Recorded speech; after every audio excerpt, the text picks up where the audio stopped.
Hello and welcome. This is Guitars Around YouTube. I'm your host, Christian Taylor. This is my co-host here, Mr. Bass. Mr. Bass, how you doing tonight? I should have known. Mr. Bass is feeling mighty low down. Yep, mighty low down. Well, we've had all kinds of goings on in the Guitars Around YouTube kind of world. One of the first things is JHS went on vacation. There were no new shows for a while. And I cried. It's all right. I don't care. It's okay. They came back. Did a Bad Monkey shootout with every other overdrive in the world. And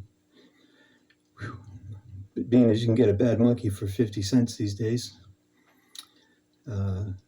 that made the other pedals not look all that great.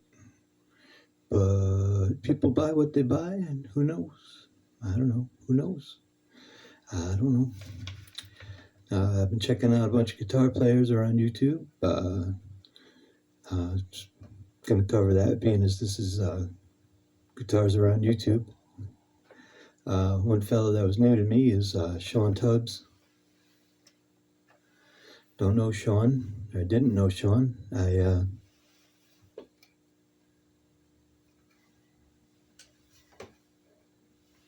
I checked out some of Sean's stuff. I don't know what to call his style. It was very cool.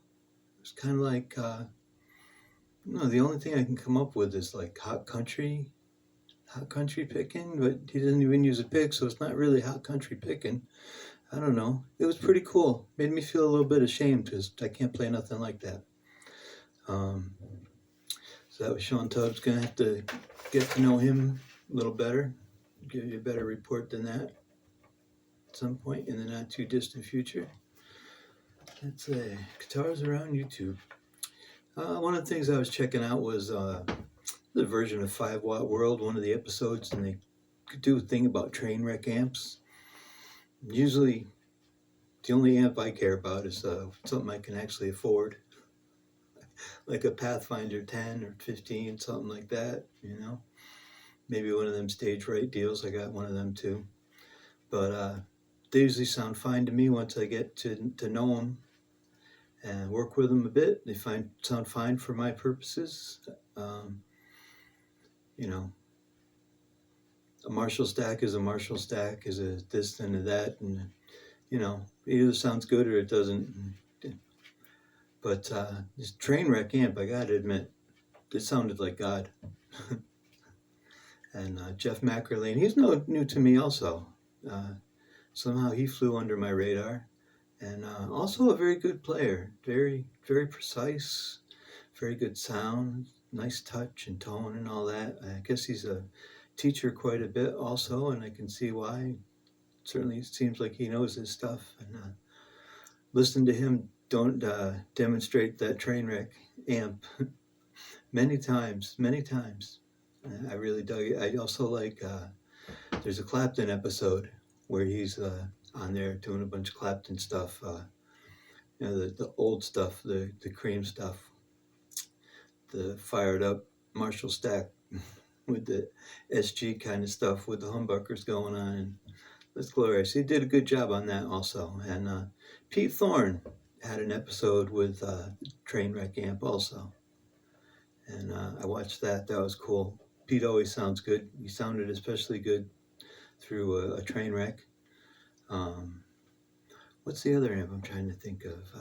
You have the Trainwrecks and the Dumbles. That's right, the Trainwrecks and the Dumbles.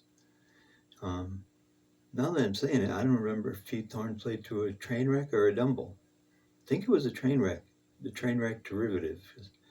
I know people are building those off of his specs. Right, Mr. Bass? The same with the Dumbles. People make those. Like I said, JHS took a vacation. I cried a bit. He came back and broke the internet. That's all right. Just thinking, I was just doing something with my guitar here, and being an old knucklehead that I am, I didn't know about gain stacking. That was something I learned watching the JHS show, and I was just doing something like that moments ago, having fun, using a compressor as a boost. That was cool. Didn't know anything about that. That was pretty neat. Hadn't seen Buckethead in a while, so had to check out some Buckethead stuff, make sure he was okay. And turns out he's still great, right? Right, Mr. Bass? Buckethead, still great. Still really funny too. And most people don't know, but you know, when he gives out the toys, um, there's always something in the toy, like maybe a little thing you open up and there's a piece of bubble gum or some candy or something, and there's a note in there. And I didn't know this, but it has schematics in there for some of the mods that he's had done to his equipment, to his giant Les Paul and his 50-foot amp. And really, that's true. Most people don't know that, but yeah, that's true. Um, so have to go see Buckethead one time. Try and get him to give me one of his toys without hitting me in the head with a nunchuck or anything. Sneak that circuit home and check it out and build something. It's been a long time since I built anything like that, but I can do it. And saw a guy building a really, really simple fuzz pedal on YouTube. Kind of, it gave me a hankering to, I could build a fuzz pedal. I've done a little bit of that before. Excuse me. And a lot of them are really, really simple. It's not 100 gazillion parts, and you know, how hard could it be? Something I learned about also, learning stuff, you know, learning's good too. Expanding my consciousness here. The cage system. That's good, you know. I saw that for years. What the heck is that? Never really learned it, but it is pretty handy. Can help you really get your map of the fretboard together if you're into doing that. And you know, sometimes you play for years and years and years, and then you wonder, you know, well, what's the rest of the guitar neck for? What do you do with that? And this cage system here, not going to explain it here. You'll have to go and find it and learn it yourself. But we don't have time right now, and I'm not a great teacher. But it really is handy. It's good map of the fretboard, like I said. Good thing to learn. Apply yourself to it a little bit. You can learn it. I've got faith in you. You're pretty smart. I've been watching that pedal show. I actually kind of told one of them today in a roundabout way. I was watching Mick on Dipped in Tone. He's hanging out with Zach, I believe his name is. Not as familiar with that show, but I'll have to get familiar with that. And if anything, Mr. Bass and I, if we leave your favorite show or your favorite people or your show, if we leave it off, Guitars Are on YouTube, we're sorry. We're just scratching the surface of the surface here. That's about it. Not much more than that. And in a very professional way, though. Very professional. Best we can do, right? You know, this guy's really the brains behind the operation. But yeah, been enjoying that pedal show. Those guys, they're pretty good guitar players. I don't know if anybody else thinks that, but I've watched a whole bunch of episodes of that pedal show now, and both of them really good, really tasty, not a note out of place or anything. Every once in a while they really let loose and play something badass, so to speak, and yeah, I enjoy it. And they're pretty decent teachers, different than me. I'm not a decent teacher, pretty terrible teacher. Yeah, been enjoying them, trying to watch every episode, learning a bunch of stuff, laughing at guitar stuff because it's funny. Something else I'm checking out is it's a fellow named Mike George, and he's got some lessons on YouTube. Some of them, one of the titles is The Only Chords You Need to Know, and it's a lot about the circle of fifths and what constitutes a key structure. And even if you know that stuff, like I knew it, and I've known it for years, and I really know that stuff inside out, you know, but I'd never seen anybody make the connections that he did in this lesson that he gave. And you might want to check it out. The guy's name is Mike George. He's got several good lessons. They're pretty easy to understand if you have a little bit of knowledge under your belt already. And like I said, I knew the circle of fifths. I know what constitutes a chord structure. I know about chord construction and intervals and all like that. And even if you do too, you might not have ever seen it put together like this. It was sort of a breath of fresh air or something. It was pretty good. And I checked out some of his other lessons too. They also look good. You can only get better. So I would check that out if I were you. Um, was hanging with Shane in the blues because I have this obsession with with budget gear and amps of small stature and stuff like that. And I guess what drew me in was in the title. He said why I went back to the PV Bandit, and I've heard them sound pretty good before in certain contexts. So I went and I checked it out, and I'd seen a few of his program too, a few of his shows and his lessons and his demo demonstrations, his gear demos and stuff, and I never noticed that he was left-handed. So that and $5, $6, you can get a cup of coffee somewhere, maybe on the street or something. I don't know what's coffee going for these days. But yeah, checking out Shane in the blues. You might want to check him out. Got a lot of good gear demos. Kind of fun to hang out with. His style seems to be mostly towards blues and blues rock and stuff like that. But he makes some decent music when he's doing his demos, and some of it's fairly heavy. I like heavy stuff, so that's cool for me. Been checking him out. Another fella that I've been seeing is new to me, a guy named David Walliman. David Walliman, I think I'm saying that right. And he also has some good lessons for, maybe not for the beginner, maybe for the beginner. I mean, you could check it out, see what you think of it. But definitely for the intermediate player, somebody on the cusp between intermediate and whatever's above intermediate, above intermediate. I guess that's what we'll call it for right now. But it's geared mostly towards fusion playing, although, music theory is music theory, and scales are scales, and chords and whatnot, etc. So anything you learn there, you could probably, I would say, definitely apply it to other forms of music too, whatever you're into. But a lot of good information there. He's a good teacher, unlike me. Um, his microphone is probably plugged in. I'm not sure, but mine's probably not plugged in. People will be saying this tomorrow. They'll be saying his microphone's not plugged in, meaning like he's a sandwich short of a picnic, and his elevator don't go to the top and everything like that. David Walliman, you might want to check him out. I been spending a little bit of time with him and learning some good stuff. You know, I didn't learn anything like that for a long, long time. I knew quite a bit of it, and I guess it goes right in line with when it stopped playing gigs. I was still played guitar every day, and I played bass. And I'm the worst keyboard player in the world. That's one of my.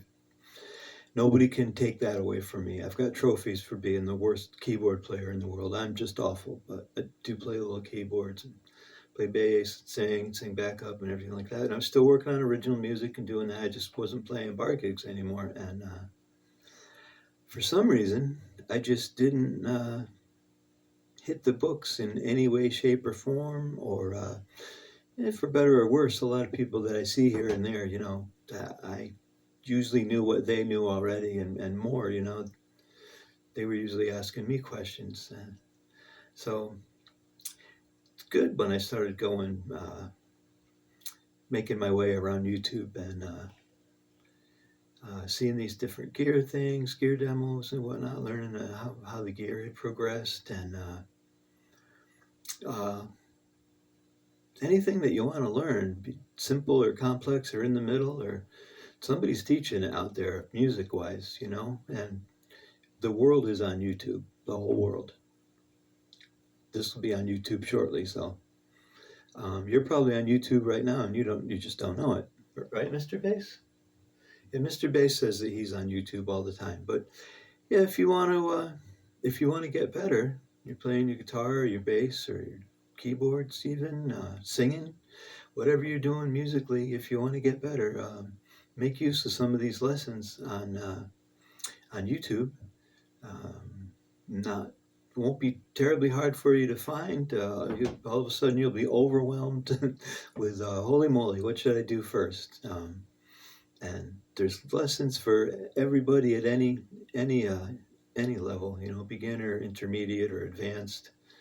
Um, so get on there and learn some stuff and get better and have fun. Been checking out Philip McKnight, getting to know him a bit. He's pretty new to me. He's not one that I jumped into right away when I started checking this out and being the man and the reporter. Guitars are on YouTube.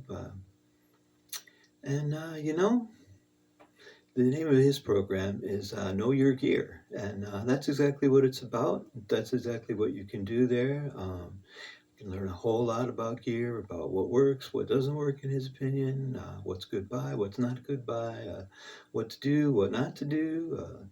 Learn a lot about mods, learn about products that'll be coming out in the next few months, stuff like that. Guy knows his stuff, you know, no doubt about that. Knows more than me. I only know what I gotta know as far as gear, you know. And I said to a friend of mine a little while back, you know, he said, "Oh, you could borrow this or borrow that from me if you like, you know." And that was very nice of him. That was very cool. But, you know, one reason why I kind of shied away from that was I told him that, you know, in order to know a piece of gear and use it, I need to live with it, you know.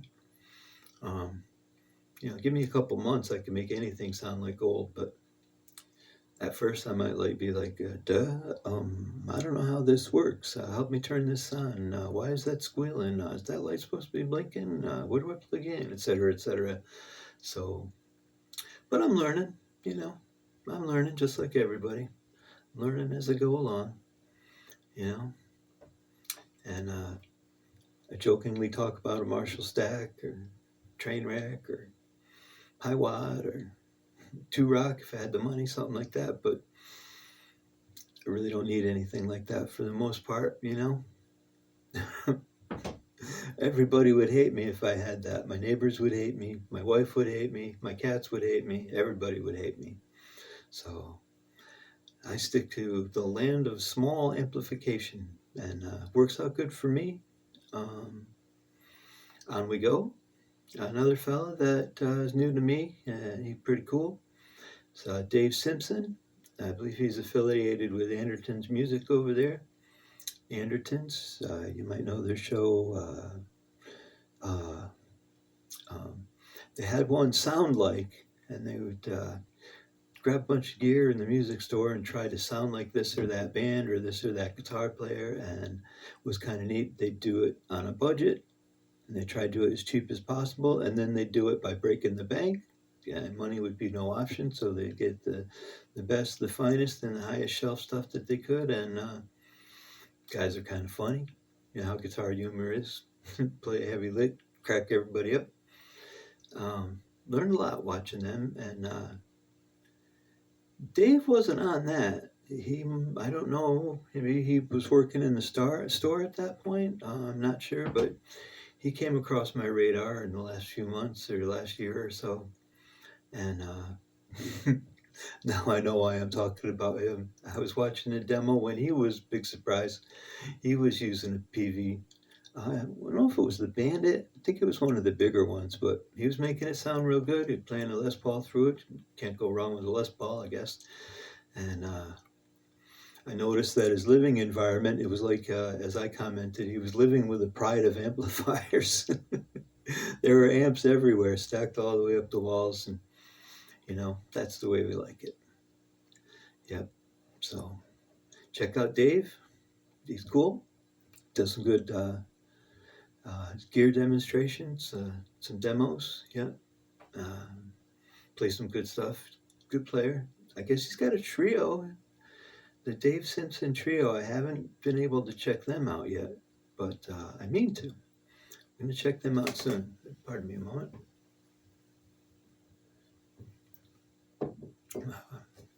Hanging out with Cameron Cooper a little bit, learning different ways to approach pentatonics, and that dude is fiery.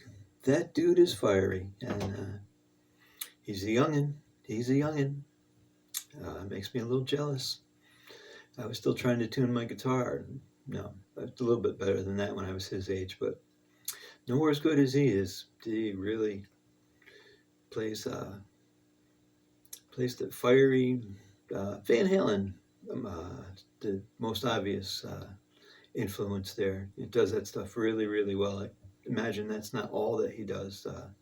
Have to get to know him some more. Given some good lessons over there. He's from Australia, I believe. Shout out to Australia. Give some good lessons. I was taking a lesson with him about pentatonics and a new way to group pentatonic riffs. I can say pentatonics. Don't ask me to say it again, though. And I better get moving here. Dave Brewster, Late Night Lessons. Dave Brewster, Late Night Lessons. That cat is a real good guitar player. He's got ginormous hands. He's pretty fun to hang out with. He's low-key. He's casual. Imagine I'm a little bit older than him. Maybe a bit more than a little bit. But a lot of the examples that he chooses to call from rock and classic rock are stuff that I can really relate to, being the age that I am. And gives you examples of different techniques and how different people approach their music theory or the use thereof. He has a series called The Chords Of. I think that's it, The Chords Of. I may have that wrong. Something chording. But anyway, get into some groovy chord voicings, and I guess he's a teacher too. I've been checking him out, hanging out with him for a while. I know he's done a lot of, not a lot, but done some guitar journalism stuff. He's written a lot of articles for guitar magazines, stuff like that. So he's doing good. He's a good teacher, unlike me. I'm a terrible teacher. Hardly teach myself. And give some real clear and concise examples of what he's talking about as far as different chords that different writers or different bands will use again and again, going over their style. He recently did one about Jeff Beck. That was real enjoyable, real informative. Like everybody, kind of knocked out by the sudden passing of Jeff Beck. Rest in peace, Jeff. Thanks for the music. Another cat, new to me. His name is R.J. Ronquillo. I think I'm saying that right. And if I'm not saying that right, I'm very sorry. I'll try and get it right. Been checking him out for a while. And a couple of things that I've hung out with him and checked out in the last week or so was a new series of effects pedals for guitar, of course. From Dunlop, and they're the Shrine 68 series, and they're all Hendrix pedals. And man, they really did it right. If you're a Hendrix fan, you should check this out if you ever like to play that style. I think it's 4 pedals that they have, and man, these pedals are real versatile. They really sound like they should, and I wish I had them. I'd be having fun right now. Making some crazy guitar noises. And hold on a second. I gotta put my glasses on. My glasses gotta have glasses. I'm missing something here. Oh yeah, okay. from RJ was also RJ Ronquillo was also demoing the Mother Load from Crazy Tube Circuits, and I do remember that was one of the 2-in-1 kind of deals that we have these days. What will they think of next?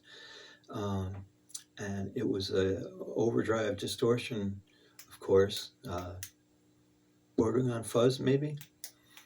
They might even called it fuzz, but it's like a Big Muff and a Rat all in one enclosure, and you can toggle between which one you want to use. And man, didn't seem to be a bad sound in this thing. No matter where you put the dials, it was just like, man, that sounds cool. So if you're in the market for a new overdrive, or if you just, whenever you hear of a new one and it's a good one, you want to get it, this is a good one. I already blew my whole budget for guitar equipment and related stuff. So I won't be getting them, and I'm jealous. But if you're in the market for such a thing, the Shrine 68 series from Dunlop, they sure sound good. And speaking of sounding good, I heard of Guthrie Govan for years now, but I never really, I heard him play a little bit here or there, not all that much. I could tell that Cat was really good, but I recently saw him, and I wish I could tell you what the song was that he played or what the composition was, but I don't remember. I don't know if it was probably in the video and I didn't see it or remember it, but man, oh man, all of a sudden it became very apparent to me, oh, that's what they're talking about with Guthrie Govan, because he played something that not only from a technical standpoint, it looked like, okay, maybe if I tried for 100 years straight every day, the hardest I could try, I might be able to play what he just played badly. And he made it look easy, of course. And, like I said, not only was it technically just mind-blowing, but it was also a nice composition, nice music. It wasn't like, something like, oh, okay, obviously the guy's got some chops, but I really don't like the way he plays. It wasn't like that at all. It was really cool, really cool. And that was kind of neat. I felt kind of good about it, finally getting the Guthrie Govan thing. And another thing I've been checking out is Jim Lill has this series that he does, Where Does the Tone Come From? I've seen Where Does the Tone Come From in guitars, and I've seen his episode Where Does the Tone Come From in amplifiers, and it was really neat. He tore a Marshall, I think it was, a Vox, and a Fender amp. He tore them all down step by step, and he looked at what was the same with each one and what was different. And he showed that once you get past the preamp functions where all the tonal controls are and everything, these amps are very, very similar. And so why do they sound different? Do they even sound different, or is that just the way we're perceiving it? And yeah, of course they sound different, but it's just fascinating the lengths this guy goes to try and figure out why do these things sound like they do. I watched an episode with him today, pardon me. I watched an episode with him today, and he was trying to trying to nail down, when we hear guitar tone, what is it exactly that we're hearing? And he was approaching it from the standpoint of, well, unless you're in the room, you're not hearing what's coming out of the amp and what's in the room per se. And a lot of times, if you are, you're actually hearing the room. So rooms can have their own acoustics, of course. And so what we usually hear and refer to, and our yardstick, so to speak, for good tone is usually recorded music by whatever medium is the technological way of the day, so to speak. whether it's on a vinyl record or cassette tape or 8-track tape or MP3s or streaming or some sort of download or what have you. It's on your iPod, whatever it is. It's all been recorded and massaged and boosted and preamped and had effects and EQ'd and you know and he was trying to get to, well, what is it that we're really hearing, you know? And for this particular one, he didn't really, he just, see, I think he left it as, well, it's a conundrum. We're going to have to work on that some more, you know? There was one episode that he did where he was trying to understand what makes different speakers and speaker cabinets sound different. So he built all kinds of different speaker cabinets and threw speakers in his workshop, like every speaker design you've ever heard of, and then listened to some music coming out of it, going through the system, and then got to where he had a series of graphs that were relative to, he had a bunch of mics set up and all like that, you know, and then he was able to graph it out, and eventually he even built a speaker cabinet out of styrofoam to see what that would sound like, and I didn't think that was going to be possible, but he actually did do it, and that certainly affects the tone a lot. If it's an open back cabinet, closed back cabinet, if it's ported or not ported, is it super heavy duty construction? Is it going to rattle? Blah blah blah. Everything like that. It all seemed to make a difference, and I guess when we say that, we're not really we're not just making that up. Covered RJ Ronquillo. What's that, Mr. Bass? Oh, Mr. Bass says that if he gets a couple bucks ahead, he's going to buy me the. You know what I really want? I haven't seen these. I'd really like to see to get these, the Dunlop Shrine 68 series. That would be cool. That would be really cool because I'm a ginormous Hendrix fan. And it's time for me to do another deep dive on him. And anywho, but he says if he gets a couple bucks ahead, he's going to buy it for me. He's a nice guy, even though he's second fiddle, you know, right? Oh, you can't see now. All right, I'm sorry. Also, RJ Ronquillo, he did a Hendrix-inspired board that was different than and separate from this Dunlop series, the Shrine 68 that I was talking about, and he got a bunch of gear that wasn't authentic, so to speak, back to the year, you know, back to 68, 69, 70, and exactly what Jimmy was using, but stuff that you can actually get today and will get you into the Hendrix room, if you will, you know, getting some of those sounds if that's something you want to do. And he does a nice job playing the Hendrix. I enjoyed that very much, making up stuff that's Hendrix-esque, but I don't think you're allowed to actually play any of the songs, so you got to be careful. And you know, this brings me to something. Watched a lot of these shows now, and I noticed that whenever people are doing a pedal demo, because they usually don't have the pedals on the floor, they have them on a table in front of them, they don't switch them with their feet. So if you're switching them with your hands, are they really handles instead of pedals? And I was wondering, you know, say they got a gig to do, and do they go out and they set them up on the floor, which would be like, you know, the regular way to do it, or they set them up on a table or something because they're so used to doing that. And when I play around at home, I'm always sitting down. I can hardly play standing up at all these days, even though I used to be able to get used to it, but it feels so weird when I did it now. But I'll be sitting down and I'll have my pedals in front of me. It's not a big stretch for me. I got long arms, I guess, from where I'm sitting down to the floor, and I end up switching them with my with my hands a lot of the times too. It's just kind of funny to me. I don't know. But also, if I do switch them with my feet, switch them with my legs, that would be interesting.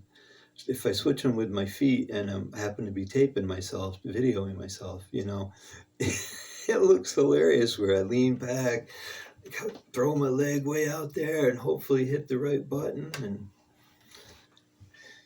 it's just silly. I don't know. A lot of the guitar playing stuff makes me laugh a lot. It's hilarious.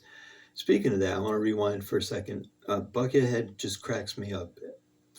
Soon as I saw Buckethead, I thought that was hilarious. I love that he's such a great guitar player and that he plays such grunkadelic heavy music. I really like it. And right from the get-go, it was freaking hilarious to me. And I wonder if it's like that for anybody else, or it's just me that thinks that's funny, you know? I think it's kind of like performance art, and it's supposed to be funny, at least on some level, you know? Especially if something's not working and he starts going like this. Anyway, moving on. Let's see, switching hands and feet, we covered that. What else do I got here? You know what's something? I'm not going to tell you my exact age, but I'm old enough to know better, let's say that.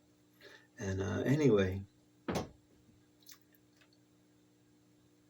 I guess we got to blame Jimmy Page, maybe. That's kind of as far back as I've been able to trace it. But when did it come into being that your coolness as a guitar player, performer, guy up on stage or girl up on stage was very relative and proportional to how low slung, how long your strap was? If you could wear your guitar down around your knees or even on your feet, if you could sling it down to your feet and still be able to play, then wow, you must be the coolest in the universe. But I could never do that. I had to have it somewhat low so it could be cool, but high enough that I could actually play too. And makes a lot of sense to me, and I find it, I just play better at holding the guitar with, it's easier for me. It's doing something pretty close to the way you see a classical guitar just doing it, But other people, they play just fine, play great stuff. They've got it slung way down low. I don't know how they make it work, but they do.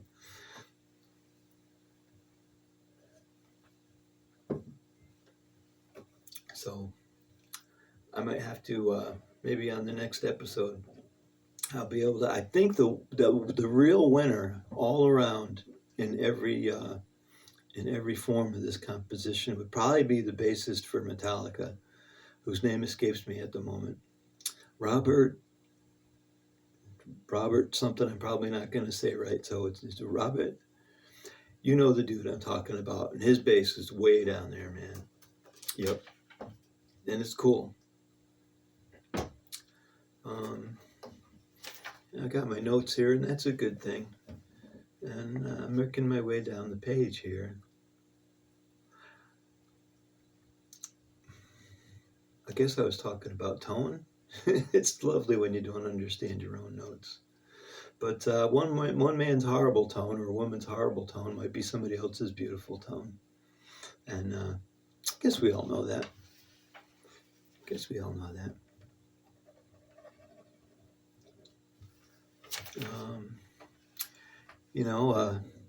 You know what I saw on YouTube, and I couldn't believe it. My head fell off. I had to pick it up, put it back on my body. This is from about 6 years ago, I believe it was, and it was Nuno Bettencourt doing his sound check thing that he called it. I saw a few of these, and he would call up this person and that person and another person, all musician persons, and he'd say, meet me at such and such a place and know these tunes, and we're going to do a gig. And it worked out. He had these cool bands put together. Nancy Wilson was guest star one time from Heart. That was cool. They did, I think it was Barracuda. It was Barracuda. Yep. Anyway, one episode, discovered this quite a while back, and I watched a bunch of them. Hadn't watched it in a while, and I stumbled on this one, and it was Nuno, and Steve Vai was the guest. And Nuno was playing bass for Steve Vai, pardon me. And I believe they did Shy Boy from first David Lee Roth album there. And man, they just killed it. It was awesome. I really dug it. The guy singing was great. I'm not sure who he was, but he did a great job. The whole band did a great job. And man, it was Steve Vai and Nuno Betancourt on the same stage. And Nuno was playing bass. Well, this thing had only gotten 6 likes in just about as many years, and that was including the like that I gave it. I just couldn't believe that. I couldn't believe it. That seemed kind of criminal to me, but what the hell do I know? If you have some time and you're on YouTube, look up Nuno and Steve Vai playing together. You probably dig it. If you're listening to this, you'd probably dig it. You're probably some sort of guitar nerd. And I think that's just about it for this episode of Guitars Around YouTube. Although, looks like I skipped over some things here. Sorry, almost done. Tim Pierce. He's a good player. He's a good teacher. He's new to me. I'm still just getting to know him. I saw him playing over some Aerosmith stuff and playing solos over the parts where there is no solos, and doing it really cool. And I thought that was neat. It seemed like something I might do. So check him out. Giving some lessons and talking about gear, being a gearhead like the rest of us. Tim Pierce. His channel, I guess he's got Tim Pierce channel. I don't think it has a name other than that. And I skipped over the Jeff McErlane. Go back to that for a minute. And this was a separate thing with Jeff. This was Jeff McErlane, but it was a different lesson. The Trainwreck thing wasn't a lesson at all. It's just gear demo and info with 5 Watt World, which I don't want to skip over either. I think I've seen every episode of that now, and there's not a new one for me to watch that I can find, and I cry a little bit in secret. It's fine though. I don't care. And he was saying, the theme was, how do you motivate yourself to practice? And he says, someone told him once that in practice there's no glory, but without practice there's no glory. I think I mangled that a little bit, but hopefully you get the point. Practicing doesn't seem all that glorious, but there's no other way for you to get better and then get to the parts like performing, playing for people and have them clap for you and not throw rotten fruit at you and stuff like that, and think you're pretty cool. So I think that about wraps it up. Check with Mr. Bass. Mr. Bass, anything you want to add? Not only does he feel low down, he says he's doing his Cousin It impression right now, which is, that's not bad. If you know Cousin It, I'm dating myself though, but Lurch, my good man. Oh. Anyway, this is Guitars Around YouTube. This is episode 437.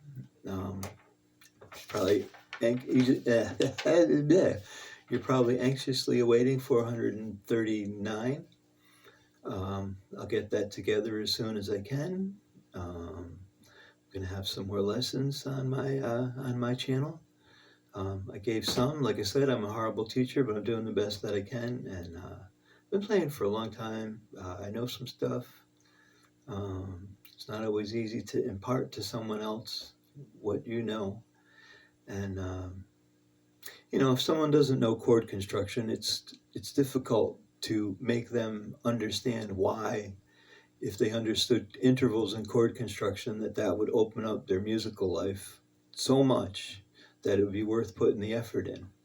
But before you put the effort in and understand these principles, it's like, oh, I don't need to learn that. I don't need to learn that, But it really helps. There's a lot of things that you can learn that really help, and anything that you don't understand, just figure that, well, it's not easy. It's not rocket science, but it's not easy either. And if you don't get bogged down once in a while or get a bit confused, you're not trying hard enough. You should be pushing up to your limitations. And don't hurt yourself though. Anyway, I'm at Christian Taylor 4027. This is my co-host, Mr. Bass. This has been Guitars Around YouTube, and we'll see you again. Bye-bye.